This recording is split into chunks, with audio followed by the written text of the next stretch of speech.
How are you students, my name is Ashish Modi. फिर से मैं आपका मोदी क्लासेस में स्वागत करता हूँ।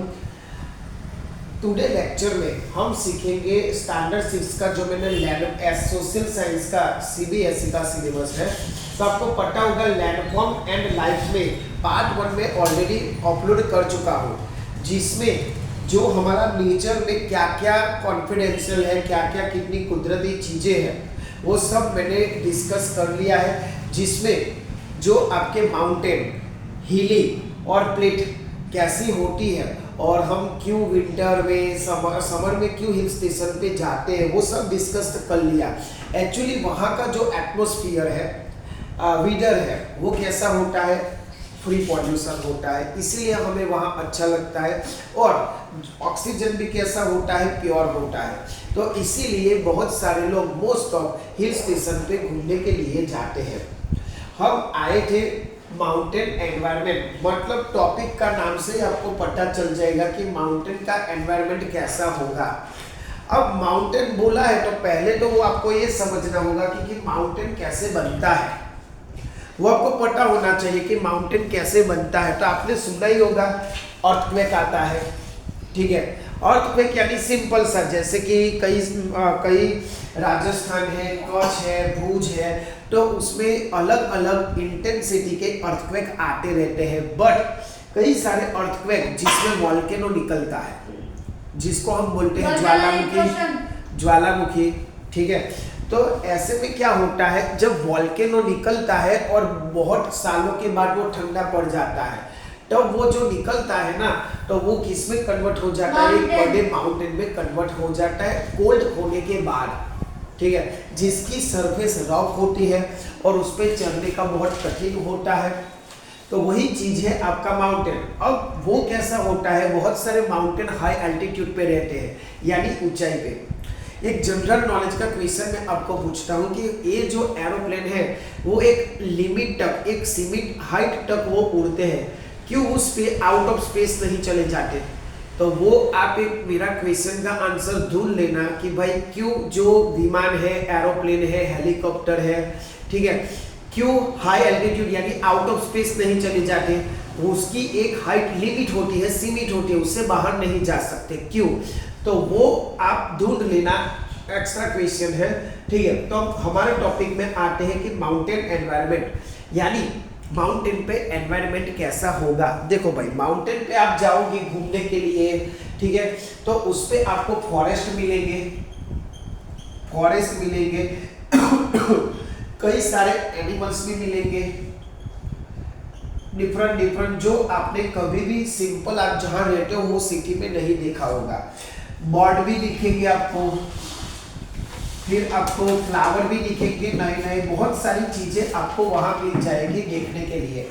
बट एक चीज ध्यान रखना, ऐसे नहीं कि विदाउट नोटिसेबल आप उसको टच करो या कुछ भी खा लो, ऐसा मत करना। कभी कभी बच्चे क्या लोग करते हैं कि अच्छा दिखता है और मतलब कलर उसका मस्त ब्लू ऑरेंज जो भी है वो सीधा खा ले, तो ऐसा नहीं होना चाहिए, क्योंकि माउंटेन पे कई सारी चीजें टॉक्सिक भी होती है। टॉक्सिक यानी आपके बॉडी के लिए पॉइजनस होती है, तो वो चीज आप थोड़ा ध्यान रखना, ठीक है। अब देखो, जो भी फॉरेस्ट वहां माउंटेन पे मिल जाते हैं ना, मतलब अलग अलग टाइप के, उसको मैं बोलूंगा माउंटेन फॉरेस्ट। यानी सिंपल सी बात है, जो फॉरेस्ट हमें कहाँ मिले, माउंटेन पे, यानी हाई एल्टीट्यूड पे मिले, उसको मैं क्या बोलूंगा, माउंटेन फॉरेस्ट, ठीक है। उसको मैं क्या बोलूंगा, माउंटेन फॉरेस्ट कहा जाता है, ठीक है। जो फॉरेस्ट वहां मुझे मिलते हैं उसको मैं क्या बोलूंगा, माउंटेन फॉरेस्ट, सीधी सी बात है। चलो दूसरी चीज, उसमें अब फॉरेस्ट है यानी उसमें क्या होगे, कई सारे प्लांट्स होंगे, ठीक है, कई सारे ट्रीज होंगे। तो वो कौन कौन से ट्रीज ज्यादातर पाए जाते हैं हमें, तो भाई वहां एक तो पाइन ट्री पाया जाता है ज्यादातर। आपने सुना होगा मूवीज में, या किसी ने देखा भी होगा कि वहां से चाय कॉफी की पत्ती आती है हमारे यहाँ, यानी वो कहाँ प्रोड्यूस होती है, पाइन ट्री से प्रोड्यूस होती है, वो आपको ध्यान रखना है। दूसरा है कौन से प्लांट्स, कैसा प्लांट्स होता है, कौन से का क्या होता है, प्लांट्स होता है, यानी ऐसा आपने मूवीज में क्रिसमस ट्री जैसा कुछ देखा होगा, ठीक है। तो ऐसे प्लांट्स वहाँ बहुत सारे होते हैं जहाँ से कई लोग अपना गुजरान चलाते हैं, जो भी उसमें प्रोडक्ट होती है वो सेल करके, सीधी सी बात है। तो पाइन ट्री, कॉन्सेप्ट, दूसरे टॉल ट्रीज उसमें ज़्यादा पाए जाते हैं। टॉल ट्रीज यानी जिस ट्रीज की हाइट बहुत होती है, ऐसे ट्रीज बहुत ज़्यादा पाए जाते हैं, ठीक है। और दूसरे उसके लीव्स होते हैं ना, हमारे सिंपल जो सिटी में होते हैं उनके लीव कैसे होते हैं, और वहाँ के ट्री कैसे होते हैं, शार्प एज के होते हैं। कैसे भाई? शार्प पॉइंट वाले होते हैं, वो चीज़ ध्यान रखना। शार्प पॉइंट वाले लीव्स होते हैं। तो खासियत आपको वाइवा में या आपके स्कूल के एग्जाम में पूछे जाते हैं कि व्हाट इज माउंटेन फॉरेस्ट, तो आपको अपनी लैंग्वेज में लिखना है जो भी पेड़ पौधे यानी फॉरेस्ट माउंटेन पे होते हैं उसको मैं क्या बोलूँगा, माउंटेन फॉरेस्ट। और माउंटेन फॉरेस्ट है यानी पेड़ पौधे तो होंगे, घर तो नहीं होगा, इसीलिए यहाँ पाइन ट्रीज है, कॉन्सेप्ट है, टॉल ट्रीज है, और उनके लीव्स स्पेशल है, उनके लीव्स पॉइंट एज के हो सकते हैं, ठीक है। और ये जो ट्रीज है वो क्या देंगे, जो वहाँ के लोगों उसको सेल करके अपना गुजरान चलाते हैं। तो वही चीज मैंने अभी बोला कि ये जो है ना, इस ट्री से आपको ग्रास मिल जाएगा, ठीक है, मॉसिस मिल जाएगा, दूसरा चीज है मॉसिस मिल जाएगा, और दूसरा लाइकेन मिल जाएगा। क्या मिल जाएगा? लाइकेन। अब ये सारी चीजें जो ग्रास है वो तो आपको पता है कि अपने जो घर में बकरियां पालतू पशु होते हैं उससे वो चराते हैं, और जो मॉसिस और लाइकेन होते हैं उसको वो बेच के क्या करते हैं, अपना गुजरान चलाते हैं। दूसरी चीज है वहाँ कई सारे अलग अलग एनिमल भी आपको मिल जाते हैं, जैसे यार्क है, मूवीज में देखा होगा, यार्क है, ग्रे फॉक्स है, ठीक है, टाइगर है, भालू है, तो वो सब आपको सिंपल आपको मिल जाएगा। बर्ड भी अलग अलग मिल जाएगा, फ्लावर भी आपको अलग अलग मिल जाएगा, बट आपको ज़्यादातर क्रिश्चियन प्लांट्स में से आते हैं कि किस तरह के प्लांट्स होते हैं, तो वो चीज़ आप जरा क्या ध्यान में रखना, ठीक है। दूसरा उसमें क्या होता है भाई, लाइफ इन अ माउंटेन कैसी होती है। दूसरी चीज, यहाँ आपने फ्लोरा और फौना के बारे में भी सुना होगा प्रीवियस चैप्टर में, फ्लोरा एंड फौना के बारे में। जो फ्लोरा होता है वो हमें एक्वाटिक लाइफ में मिल जाता है, यानी पानी में मिल जाता है, और फौना हमें कहाँ मिलता है, माउंटेन में अलग अलग वेराइटी के प्लांट्स मिल जाते हैं, ठीक है। तो याद रखना, माउंटेन में हमें फौना भी मिल जाता है। फौना क्या है भाई, अलग अलग वेराइटी वाले छोटे छोटे टाइनी प्लांट्स, और जो फ्लोरा होता है वो पानी में मिल जाता है। तो ध्यान रखना, कंफ्यूज उल्टा ना हो जाए कि फ्लोरा आपका क्या होता है, वाटर में होता है, और जो फौना होता है वो कहाँ होता है, आपका माउंटेन में, यानी सतह पे, सॉलिड सतह पे मिल जाता है। और कई सारे लेपर्ड है, फिर यार्क है, बहुत सारे एनिमल भी मिल जाते हैं। अब लाइफ इन द माउंटेन कैसी होती है भाई, अब मैंने पहले ही बोला कि माउंटेन कैसे बना है भाई, हाउ टू मेड माउंटेन भाई, फिर वॉल्केनो कहाँ से बना है, आपका वॉल्केनिक एरप्शन से बना है। तो भाई उसकी जो सतह है ना पूरी फ्लैट नहीं होती, वो रफ होती है, खरबचली होती है, कुछ रेगुलर ही नहीं होता, तो वहाँ आप खेती भी नहीं कर सकते। तो मोस्ट ऑफ माउंटेन पे जो लोग खेती करते हैं उसको पहले क्या बनाना होता है, फ्लैट बनाना होता है, उसमें खर्चा बहुत आता है। दूसरा, उसमें कई सारे स्टीप स्लॉप होते हैं, मैं यहाँ लिख देता हूँ कैसी वहाँ जमीन होती है, रफ जमीन होती है। दूसरा, स्टीप स्लोप होता है, स्टीप स्लोप कैसा होता है, स्टीप होता है, ठीक है। This means regular farming can only practice into the some valley. मैंने बोला ना कि जो अगर आपके फार्मिंग करना है तो सम वैलीज में, पूरे एरिया में नहीं कर सकते। फार्मिंग इज पॉसिबल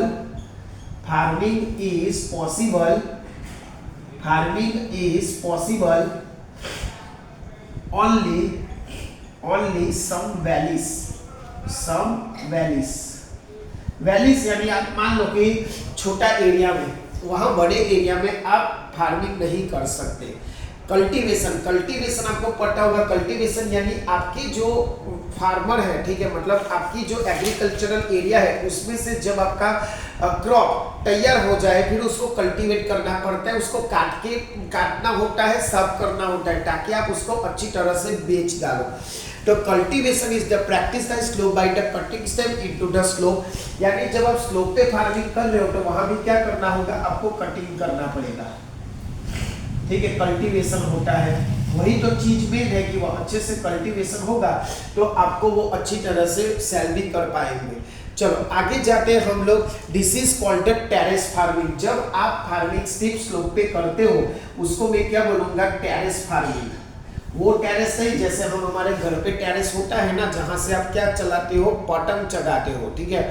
अब यार ये उत्तरायण टेरेस फार्मिंग। टेरेस फार्मिंग यानी ऐसी फार्मिंग जो आपका क्रॉप कहाँ होंगे, एक स्टीप स्लोप में होंगे, ठीक है। इसको मैं क्या बोलूंगा, आपका टेरेस फार्मिंग। याद रखना, पूछा जाता है व्हाट इज टेरेस फार्मिंग। दूसरे, in many mountain religion of the world preferred exception over the agricultural, यानी अभी के जो आदिवासी है, अभी के जो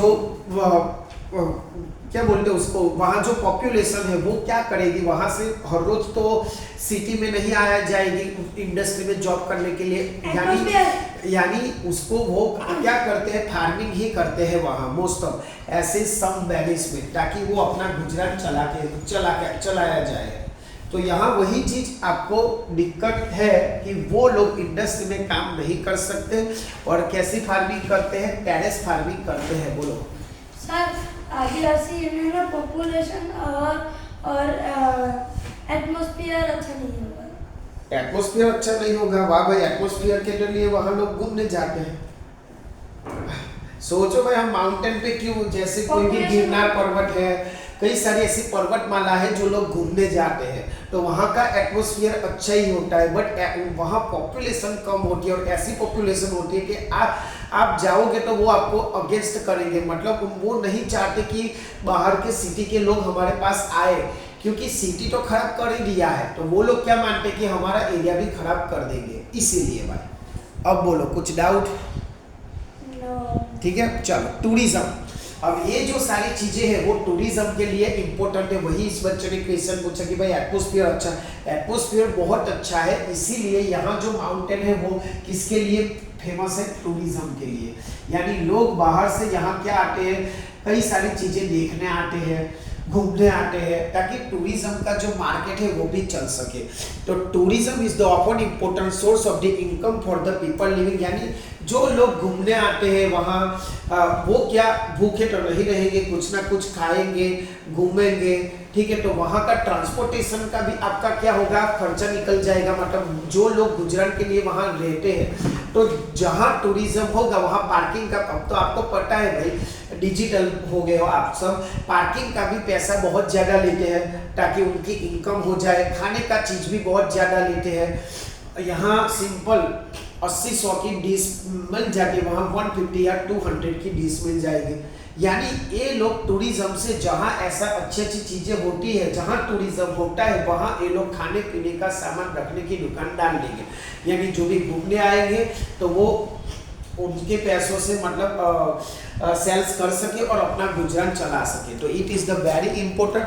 और mountain air and dust beauty attract many tourist. वही बोला कि भाई जो माउंटेन है, क्यों टूरिस्ट वहाँ आते हैं, उनका जो एटमॉस्फेयर वो टूरिज्म को अट्रैक्ट करे। मतलब सपोज कि मुझे पता चला कि मैं 10 दिन बाद यहाँ घूमने जाने वाला हूँ, ठीक है, तो आप YouTube पे सर्च करोगे भाई कैसी जगह है, कैसा एटमॉस्फेयर है, तो आपको YouTube पे इमेज अच्छी लगेगी कि भाई ये माउंटेन तो इतना अच्छा है, एटमॉस्फेयर इतना अच्छा है। अभी मोस्ट ऑफ स्कूल में पिकनिक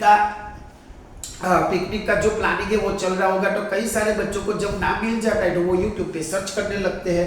तो वही चीज़ है भाई कि इंटरनेट के माध्यम से आप उसका एटमॉस्फेयर भी जान सकते हो, और मोस्ट ऑफ द माउंटेन की जो एटमॉस्फेयर है वो प्योर ही होता है, इसलिए लोग वहाँ घूमने जाते हैं। दूसरी चीज़, यहाँ माउंटेनियरिंग यानी लोग चढ़ने की प्रैक्टिस भी कर सकते हैं। किसी को, आपके बच्चे को जब जो चढ़ना होता है उसका भी शौक होता है, बट वो ध्यान से करना चाहे, सभी बच्चों को वो नहीं आएगा। दूसरी चीज, many century people have also travel to this uplands and the pilgrimage to the holy site. कई सारी चीजें, मतलब जो लोग वहाँ रहते हैं ना, तो वहाँ उनको होली साइट यानी वहाँ मंदिर बना लेते हैं कि वो मानते हैं कि भाई यहाँ पहले रहते थे कोई भगवान। तो ऐसे मंदिर भी बहुत सारे हैं, जैसे गिरनार पर्वत है, सापुतारा है, तो वहाँ क्या है भाई भगवान का मंदिर ही है, ठीक है। तो मतलब ऐसे माउंटेन में ऐसे पिलग्रिमेज जो होली साइट है वो डिक्लेयर किया जाता है। क्यों डिक्लेयर किया जाता है? इसमें देखो दो फायदा है।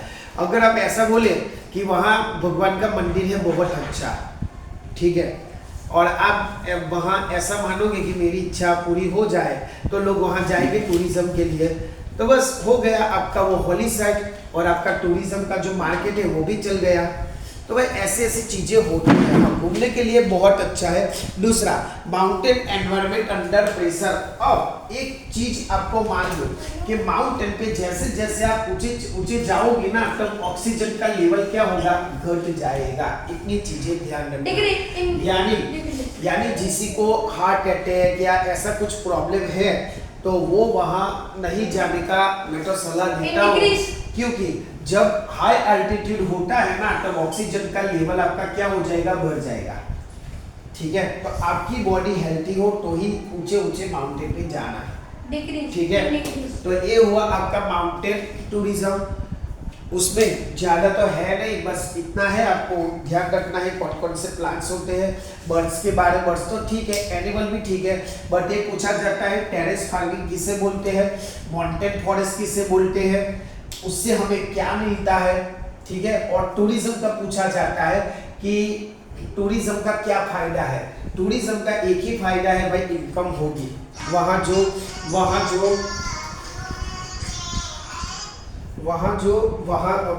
जो आपके मार्केट है, ठीक है, तो वहाँ से आपको क्या मिल जाएगा? टूरिज्म भी मिल जाएगा, इनकम भी मिल जाएगी। वो एक अच्छी चीज़ है आपके लिए। दूसरी चीज, यहाँ आपका कभी कभी माउंटेन से क्या होता है, कभी कभी माउंटेन से फ्लड भी, जो पानी का जो बहाव है ना वो अच्छा हो जाता है। पानी का बहाव क्या हो जाता है? अच्छा हो जाता है, जिसमें आपको फ्लैश फ्लड मिलेगा। कभी कभी देखो हमारा प्रयागराज है, ठीक है, कई सारे तीर्थ यात्रा लोग करने जाते हैं बट बेचारे फंस जाते हैं। क्यों? फ्लड आती है, फिर कभी कभी क्या होती है? Uncontrol tourism, traffic. बोलो सर, जैसे एक गाड़ी चल रहा होगा और एक होगा आगे बस चल रहा होगा, गाड़ी चल रहा होगा, अचानक से वोल्केनो इरप्शन हो जाएगा, अर्थक्वेक आ जाएगा, ऐसा वोल्केनो ऐसा ऊपर आ जाएगा और सब लोग है ना फंस जाएंगे और मर कर जाएंगे। देखो भाई, पहली समस्या है ट्रैफिक की। अभी आपने कुछ दिनों पहले प्रयागराज का जो कई सालों बाद जो मेला आता है, ठीक है, वहाँ बहुत सारा ट्रैफिक, 17 to 18 किलोमीटर का ट्रैफिक। तो पहली आपको दिक्कत होगी ट्रैफिक का कि जब उसमें जैसे स्टैच्यू ऑफ यूनिटी अभी आ गया 31 अक्टूबर, ठीक है, तो वहाँ जाने के लिए बहुत ट्रैफिक था। तो वही चीज़ है कि जब आपका डेट या कुछ आए उसके बारे में, तो वहाँ ट्रैफिक तो अंडर कंट्रोल हो जाता है। इससे अंडर कंट्रोल से क्या होगा? अंडर कंट्रोल से कभी कभी एक्सीडेंट हो जाता है, वो चीज़ आपको ध्यान में रखनी है। दूसरी चीज, स्नोफॉल हो जाता है, कभी कभी एटमॉस्फेयर का ठिकाना नहीं रहता, इसीलिए स्नोफॉल। दूसरी दिक्कत आती है स्नोफॉल। क्या होता है भाई? स्नोफॉल होता है। तब जब यात्री लोग होते हैं ना वो बहुत दिक्कत में आ जाते हैं। दूसरा, क्लाउड बर्स्ट भी होता है। क्लाउड बर्स्ट यानी बहुत गर्मी, क्लाउड बर्स्ट हो जाता है, ठीक है। चौथा, हैवी कोल्ड विंटर हो जाता है कभी कभी, यानी माउंटेन का जो एटमॉस्फेयर होता है ना उसका ठिकाना नहीं रहता, कभी बहुत गर्मी हो जाता है, कभी बहुत ठंडी हो जाता है। तो वो आपको ध्यान रखना है, ठीक है। वो चीज़ आपके लिए एक बेहतर होगा जो आपके सिलेबस में है। तो ये पूरा हुआ आपके माउंटेन के बारे में। दूसरी कई चीज़ें होती है कि एवरलैंस, अनकंट्रोल कंडीशन, लैंडस्लाइड, बट इतनी बराबर है आपकी एग्जाम के लिए समझने के लिए कि भाई माउंटेन पे कैसे कैसे डिस्टर्बेंस भी आते रहते हैं। अब लास्ट टॉपिक है आपका प्लेटेलेट्स के बारे में। पहले इतना रिवीजन कर लो कि भाई देखो पहले क्या देखा माउंटेन फॉरेस्ट में, उसके जो फॉरेस्ट है वो कैसे होते हैं, हमें वहाँ से क्या मिलता है। दूसरी चीज़ें कौन कौन से पंछी है, कौन कौन से एनिमल है जो हमारे लिए काम का है। और तीसरा इंपॉर्टेंट टॉपिक था टूरिज्म, जिसमें आपके इनकम होती है, और जो फार्मिंग होती है ना वो स्मॉल वैलीज में होती है। दूसरा, माउंटेन पे क्या क्या होता है वो एक बार ध्यान से देख लेना, क्योंकि एक चीज़ का एडवांटेजेस भी होता है और डिसएडवांटेजेस भी होता है, वो चीज़ ध्यान में रखना। ठीक है, अब लास्ट टॉपिक है आपका प्लेटलेट्स के बारे में। ठीक है, तो वो हम नेक्स्ट पार्ट 3 में देखेंगे हम लोग, बट उसके पहले का जो है लैंड फॉर्म क्या है, लाइव क्या है, वो रिवीजन यानी पार्ट 1 रिवीजन कर लेना। पार्ट 2 में मैंने कंप्लीट किया है आपका माउंटेन वाला, ठीक है, वो रिवीजन कर लेना। और थर्ड पार्ट होगा जो लास्ट पार्ट, उसमें आपका प्लेटलेट्स में पूरा चला दूंगा, जो थोड़ा लंबा है और उसमें कई सारे छोटी छोटी बातें हैं जो आपको क्या करना है, ध्यान में रखना है। ठीक है, तो भाई और अपनी कॉपी लेके बैठे, तो ये जो पॉइंट है ना छोटे छोटे, वो आप लिख, एग्जाम में तो क्या करना है, आपको अपने हिसाब से ही आपको लिखना है। ठीक है, अपने हिसाब से ही तुमको लिखना है, ऐसा नहीं कि बुक में ऐसा दिया है तुम्हें ऐसा लग गया, ऐसा नहीं है। अपने हिसाब से लिखो, अपने हिसाब से समझो। तो भाई इतना रिवीजन कर लेना और अपने दोस्तों तक भी पहुंचाना, जो कोचिंग तो जाते हैं पर उनको कुछ समझ में नहीं आता कि भाई ये क्या है, वो पता मान लेते हैं, और स्कूल में तो भाई वो लोग मस्ती में से ऊंचे ही नहीं आते। ठीक है, तो भाई ये चीज़ ध्यान में रखना, अपने दोस्तों तक पहुंचाना, और नहीं समझ में आए तो एक दो बार देखना कॉपी रख के, तो आपको वो भी समझ में आ जाएगा। अपने फ्रेंड्स तक ये चैनल को पहुंचाओ, लाइक करो, शेयर करो, और हर बार की तरह मैं ऐसा ही बोलूँगा कि भाई ऐसा काम करो कि दुनिया करना चाहे आपके जैसा। जय हिंद, जय भारत।